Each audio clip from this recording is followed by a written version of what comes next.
स्वागत है आपका हमारे न्यूज चैनल पृष्ठभूमि में। आज कांग्रेस पार्टी की तरफ से गांधी चमन पे एक प्रोटेस्ट रखा गया था। आइए जानते हैं उनके शहर अध्यक्ष जालना शहर काँग्रेस से शहर प्रमुख विशाल धानोरे यांच्याशी बोलूया। काल राहुल गांधी युवकांच्या व विद्यार्थ्यांच्या भविष्यासाठी रस्त्यावर उतरले।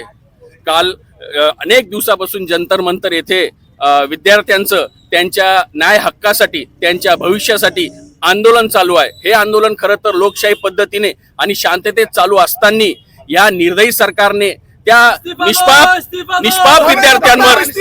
निष्पाप विद्यार्थ्यांवर लाठीचार्ज केला। ही खरं तर भारताच्या लोकशाहीची हत्या आहे। या लोकशाहीच्या हत्येचा आम्ही जाहीर निषेध करण्यासाठी इथं आज जमलेलो आहोत आणि याचा निषेध करण्यासाठी काल राहुलजी गांधी रस्त्यावर उतरले।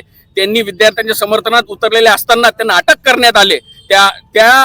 त्यांच्या ह्या हुकुमशाही सरकारचा आणि ह्या दडपशाही सरकारचा आज आम्ही निषेध करण्यासाठी जमलेलो आहोत। आज आम्ही काँग्रेस पक्षाच्या वतीने धर्मेंद्र प्रधान यांचा राजीनामा मागणी करतो आणि जर त्यांनी येणाऱ्या काळामध्ये लवकरात लवकर तत्काळ राजीनामा दिला नाही तर याच्यापेक्षा तीव्र आणि मोठं आंदोलन काँग्रेस पक्ष उभा केल्याशिवाय राहणार नाही। धन्यवाद। कैमरामैन इमरान मिर्जा के साथ मैं शेख मुजाहिद, पृष्ठभूमि जालना।